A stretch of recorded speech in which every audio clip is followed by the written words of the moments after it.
Um, Hey guys, this is Rishendra. So today we'll look at the last topic in the Fast API, which is authentication in Fast API. And then after that, I'll show you an example about how to use a combination of Python, Fast API, and mm, Fast API and MySQL. So authentication in Fast API. So authentication is the process of verifying the identity of a user before allowing access to protected resources. So some examples where authentications are used are like logging into bank applications, accessing student records, or maybe using an admin dashboard.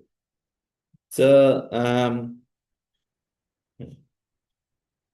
let me show you an example for the Fast API. So this is the example code I made to like explain the authentication in Fast API.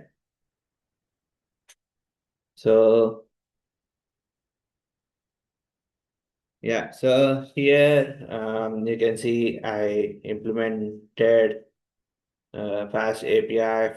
I imported Fast API from Fast API. I imported Fast API depends HTTP exception, and then Fast API dot security. I imported on to password request form and password bearer.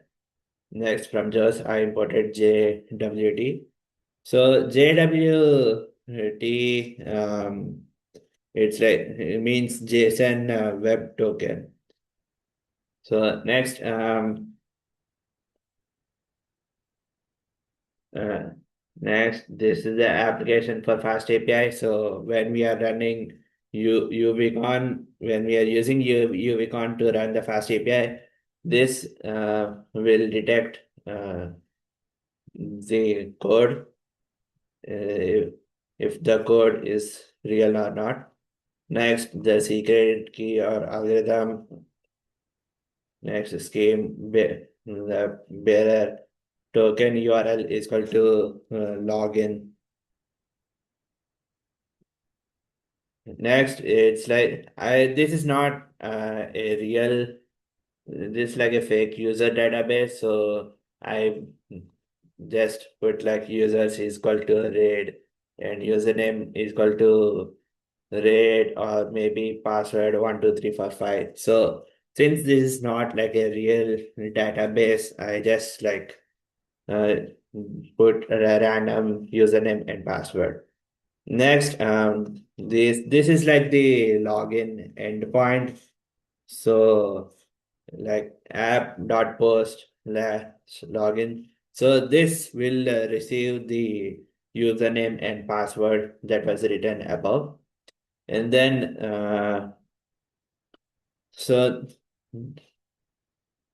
and then this is like the user verification. So if the username and password like matches, then the server creates a JWT token. So if the username, even if the username is not in users, we will get an user not found error. And if the username is not equal, username password is not equal to the password above, then we will get incorrect password. And then username is username. Then it returns the access token and token type like bearer.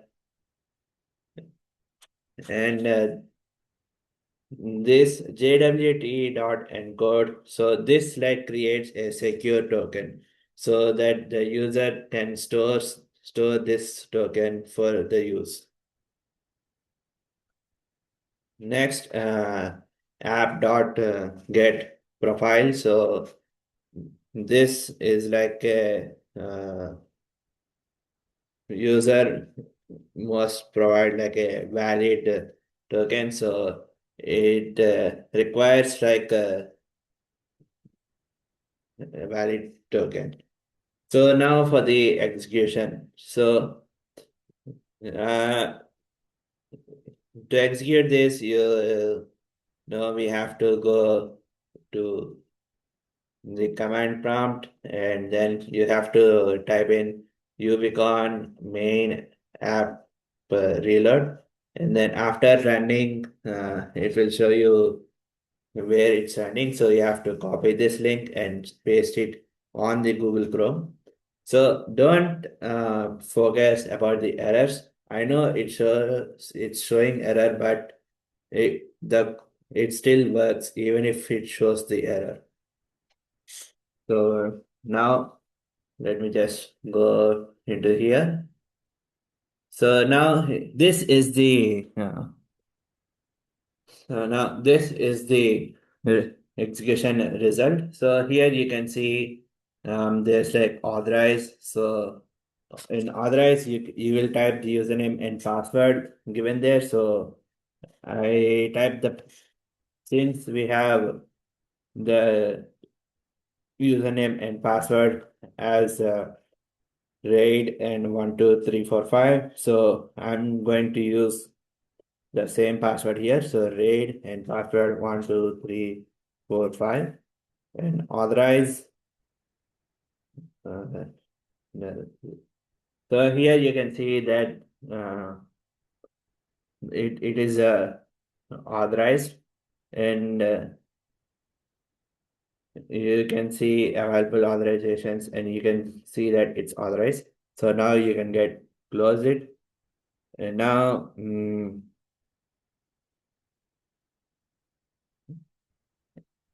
yeah. So since we don't need like anything from here, we can just skip this because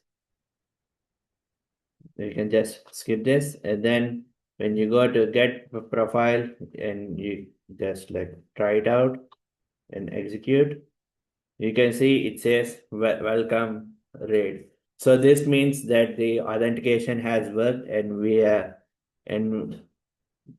and we have been successfully authenticated to use whatever dashboard or whatever login website that we wanted to use. So now this is like the mm, uh, so now this is the authentication in Fast API. So now we will look at one more. So now we'll before we go into uh, the other code, let me just close this. Okay, so before we go into the another code, let me just tell you about like the mm, differences between uh, the using of Streamlit and SQL together, and Streamlit and Fast API together. So the first thing is yeah,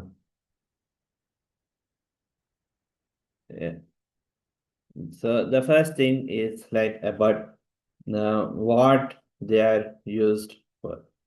So here, Streamlit plus MySQL. So they are like mostly used in like data apps and some data applications. So the main purpose of Fast API plus MySQL is like for backend API development and API development. Next, so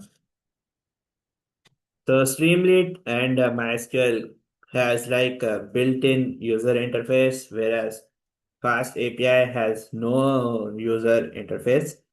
Then Streamlit has Streamlit widgets. for the front end, and Fast API has React, Angular, or maybe mobile apps for front ends. Next, in Streamlit, the API creation is limited, whereas in Fast API, the API creation is the main purpose for the Fast API. Next, Streamlit allows good performance for like small apps, and Fast API is better if you want to use it for like fast or maybe large applications, something like that. Next, Streamlit has like the basic authentications, so it's just uh, basic authentications, whereas Fast API has like advanced authentications. Next, Streamlit function and SQL combo are mainly used by data scientists, whereas Fast API and MySQL combinations are like used for by backend developers. So now we'll look at the mm, so now we'll look at this code. So this is the employee management system. So I created this to explain the use of Python, Fast API, and MySQL together. So here, so this is like the easy version. So this is like level one. So, and tomorrow we will look at level two and then level three. So here you can see the imported libraries. So from FastAPI, import FastAPI depends, and then it imports like a Fast API framework, and it allows to create the APIs like get, post, put, and delete. And then here the SQL Alchemy. So SQL Alchemy connects the Python with MySQL and MySQL and Pydantic is used for like validating incoming data. So next is the database connection. So here you can see that this is the database URL, and here you can see I wrote it as MySQL plus py MySQL, and then this is like the username and password. So I just put it as REA and then hashtag. So instead of REA, you have to write the database workbench username, and instead of hashtag, yeah, you have to use the password which you used. So these are the same username and password which uh, I used in my SQL workbench. So, and then here you have the ingest database URL, and then this database URL. And so here you can see the database model. It creates the MySQL table, and here you can see the table name is employees. So I just like added the employee.db database into the databases. So ensure that first in as show databases, you can see employee.db employee database is not added in here. So we created employee database, and then the employee database is now added into the databases list. So now since the employee database is already in the databases list, we can use it automatically. And then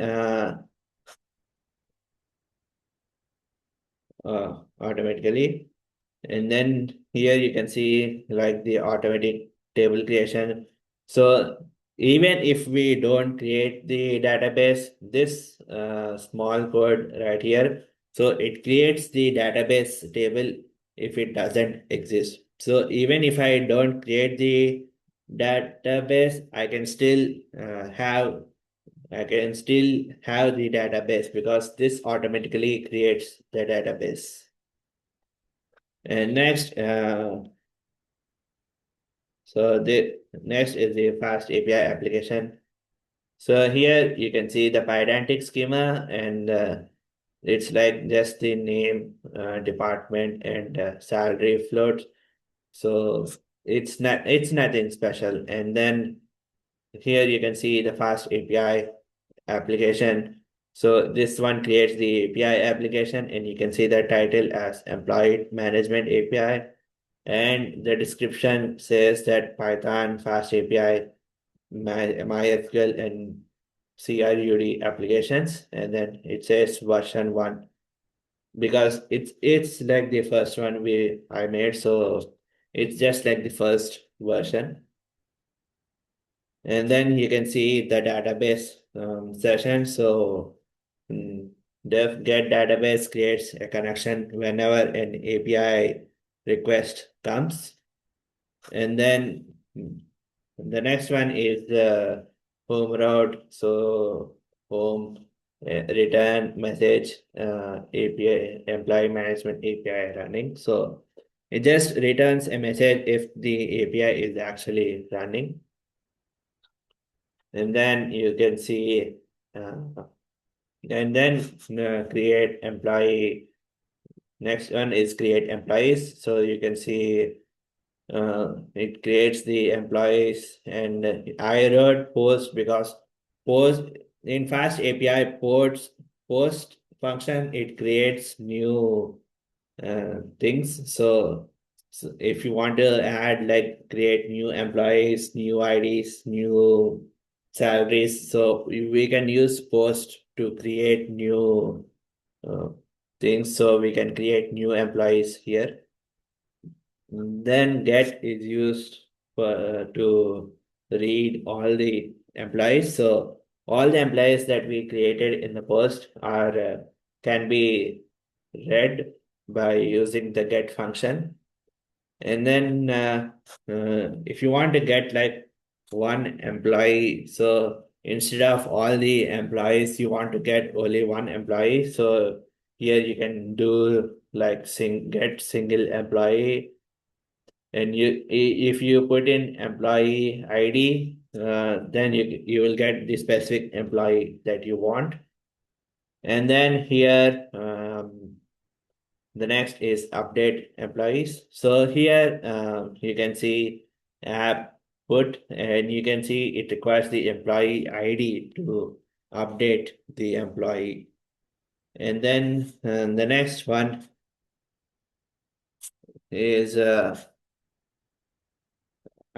employee ID. So you can create anything. So the put function is used to update or create any partially new thing. So instead of the entire new one, the put function creates like partial elements. So if you want to update just like one part of the uh, things, like if you want to update just the ID or maybe just the name, then you will use the put function, and then employee ID, and then database session, and then all of these are reminding so here employee.name, employee.department, employee.salary, and you will get the message that employee updated successfully. If the employee ID is not there, then you will get employee not found. And then this one is used to like delete one of the employees. So you can do like def delete employee and employee ID int and database session. So it depends on gets database. And you after the employee is deleted, you will get the message employee deleted successfully. So now this is the employee data. So now this is employee management system. So now how to run this? So this one also is the same. Uh, oh, yeah. Let me just get this out. So open a new command prompt. Since we named this as EXPL, we have to type it as UV space EXPL app we reload. Okay, here you can see we got this, and then you just go back, paste this slash, and then you have to type the extra docs so that you will get the actual code.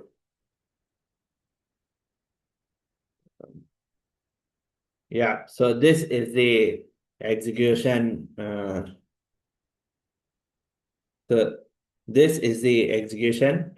So here, this is the result, and here you can see it says employee management system, and here you can see 1.0. So it's the first version, and then the descriptions and all. So now here you can see home. You can just like try it out and execute. And here you can see the message. It says employee management API running. So now since it's running, we can get to the remaining ones. So now here get and so now try it out, execute. So now it shows one of them because I just tested it before. So it shows one it shows the details of one person. And then if you want to create a new one, just go to post and try it out. And instead of string, you can just like write somebody's name, maybe like Jane, and then for department, you can put anything. So let's just keep engineering department. And then for salary, let's just do like 20,000. And then if you execute, you can see that it says ID2 because there is already one ID. And since we added another one, it says ID2. And you can see the name, Jane, and department, engineering, and salary 20,000.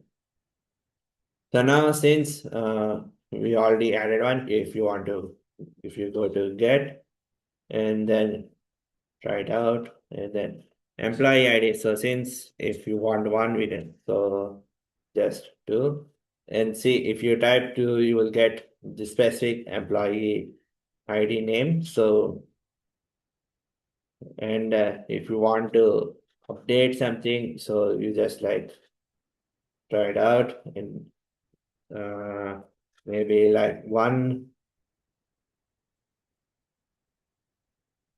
and then you just want to like keep the same name. So John and department.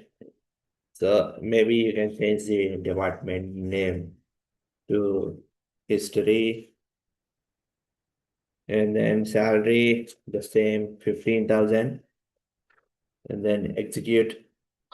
So you can see that it says employee updated successfully and it's in ID1 names on history salary 15,000.